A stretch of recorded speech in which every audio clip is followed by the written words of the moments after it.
गजब खुदा का, मेरे घर में बैठ के मेरे मुंह पे मुझे ये कह रही है कि मैं अपने बेटे को बुढ़ा कर दूंगी, उसकी शादी नहीं होने दूंगी। दिल तो चाह रहा था ना कि मुंह नोच लूं उसका। आराम से, इतना गुस्सा मत करो, ठीक नहीं है तुम्हारे लिए। थोड़ी देर बाद तुमने कहना है कि बेपे गायब हो गया। क्यों ना करूं गुस्सा? यहाँ तो जिसे देखो उसकी निगाहें मेरे बेटे पे ही जमी हुई हैं। और ये फातिमा दरअसल चाह रही थी कि इसके कजन की बेटी ले आऊं मैं अपने घर, ताकि इसकी खूब वाह हो जाए वहां। अच्छा किया मैंने मना किया, खूब थू हो गई उसकी, इसीलिए तो इतना जहर उगल के गई है। तो इसमें कौन सा कोई बड़ी बात है, हमारा बेटा है इस काबिल, और वैसे भी लोग हमारे बेटे जैसे रिश्तों की तलाश में रहते हैं। बस अब फातिमा का चैप्टर क्लोज। अब जो भी करना है मैंने खुद ही करना है, मैं खुद ही लड़की ढूंढूंगी। शाहीन ने ना शादी में अपनी एक सहेली की बेटी दिखाई थी मुझे, अच्छी लग रही थी मुझे तो देखने में। लड़की डॉक्टर भी बन रही है, बाप सरकारी मुलाजिम था, पहनने ओढ़ने से भी अच्छे खासे माकूल लोग लग रहे थे। बस कुछ दिनों बाद उस घर का चक्कर लगाऊंगी, सही से अच्छी तरह से रिश्ता देख कर आऊंगी, और अगर एक दफा रिश्ता पक्का हो गया आप देखिएगा फिर तस्वीर भेजूंगी, शादी की तस्वीर, और दिल जलाऊंगी उस कलमुही का।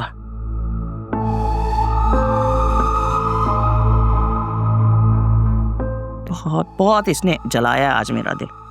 सुना है तुमने फिर नौकरी छोड़ दी।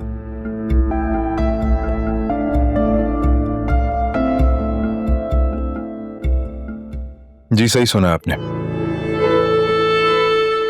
अजीब पागल सा सेठ था, काम वाम आता नहीं था उसको, हर किसी पे हुक्म चलाता रहता था, खुद काम का पता नहीं। मैंने भी खरी खरी सुना दी एक दिन। ऐसी नौकरी से तो बेहतर है इंसान बेरोजगार ही सही है। इज्जत नफ्स पे हर्फ नहीं आना चाहिए। हाँ देखो भला कैसा पागल आदमी था जिसने इतनी बड़ी बिजनेस एम्पायर खड़ी कर ली। उसका बाप बोल्टन मार्केट में स्टॉल लगाता था, आज उसकी 3 फैक्ट्रियां हैं, एक पाकिस्तान में और 2 मुल्क से बाहर। अल्लाह ऐसा पागल सबको बनाए बेटा, बल्कि मैं तो कहता हूं पाकिस्तान को ऐसे 3-4 हजार पागलों की जरूरत है। जहां आग लगती है ना जमीन वहीं गर्म होती है। मैं जानता हूं मुझ पे तंज कर रहे हैं, कोई परवाह नहीं है मुझे इसकी। एक नया काम सोचा है मैंने, देखा है। बेफिक्र रहें आप, दौलत के ढेर लगा दूंगा। वैसे ही जैसे तुमने अपनी नई दुकान खोलकर लगाए थे।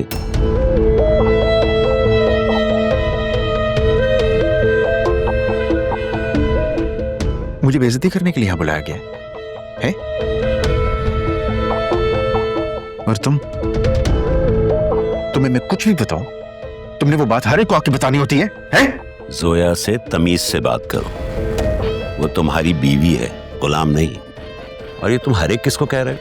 हम जोया के घर वाले हैं, वो अपने दुख सुख हमसे शेयर नहीं करेगी तो और किससे करेगी? मियां बीवी के दरमियान कुछ बातें पर्सनल पे होती हैं, जरूरी नहीं है कि सबको सब कुछ बताया जाए।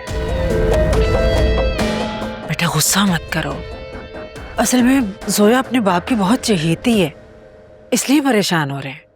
परेशानी वाली बात है तो परेशान हो रहा हूं ना। हम तो तुम्हें नसीहत ही कर सकते हैं और वही कर रहे हैं, लेकिन अफसोस कि तुम पे उस नसीहत का कोई असर नजर नहीं आता। मुझे किसी की नसीहत की कोई जरूरत नहीं है, अपना अच्छा और बुरा जानता हूं, और जो कुछ भी हुआ उसमें मेरी कोई गलती नहीं थी। गलती तो हमारी थी बेटा, जो अपनी बेटी तुमसे ब्याह दी।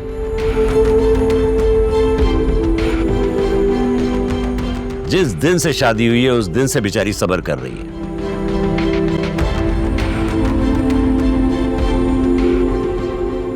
आशा, लगता है पापा और असफर भाई की बहस हो रही है। मुझसे क्यों छुपा रही हैं? मुझे पता है मेरे बाबा जहाँ पे जाते हैं सबसे लड़ाई करते हैं। बुरी बात है, बाबा के बारे में ऐसा नहीं कहते। तुम बैठो आयरा के साथ, मैं देख कर आती।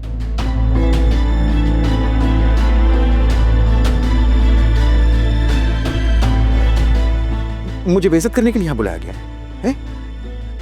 इतनी मोहब्बत है ना बेटी से, ठीक है, रख ले इसको आप अपने घर पे ही।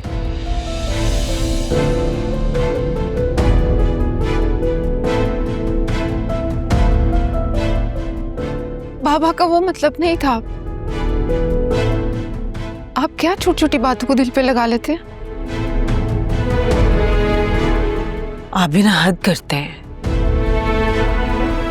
एक नौकरी गई है उसकी तो दूसरी मिल जाएगी। बेटा तुम दिल छोटा मत करो, अल्लाह बहुत बड़ा मुसब्बिबुल असबाब है, देखना वो बहुत तरक्की देगा तुम्हें इंशाल्लाह।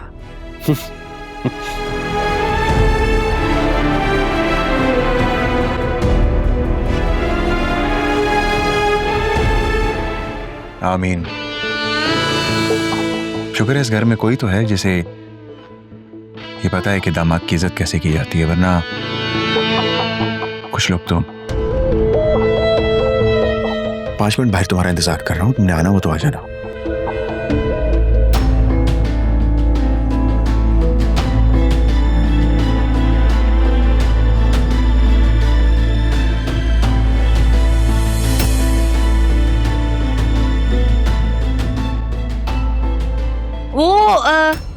मैं पानी लाऊं आपके लिए? पानी की जरूरत मुझे नहीं, तुम्हारे अब्बा को है, वो भी ठंडे पानी की।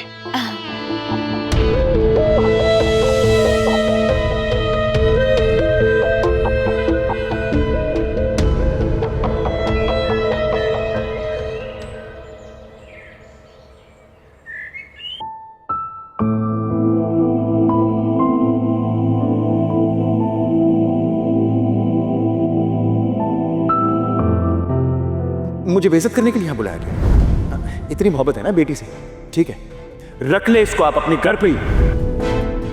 देख लिया कैसे मुंह फाड़ कर कह दिया कि अपनी बेटी को घर बिठा ले। अल्लाह ना करे मेरे मुंह में खाक। अगर ऐसा हो गया तो हम क्या करेंगे? अपनी ब्याही बेटी को क्या घर बिठा लेंगे? क्या करूं, उसकी हरकतें देखता हूं तो दिल जलता है। तुमने देखा था जोया को, कैसी मुझात सिखाई है मेरी बच्ची।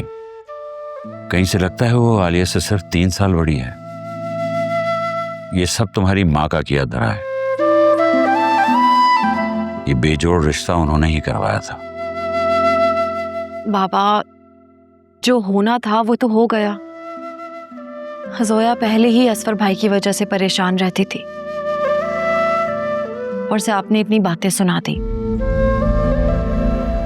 अब पता नहीं घर ले जाकर उन्होंने जोया को क्या कुछ बोला होगा।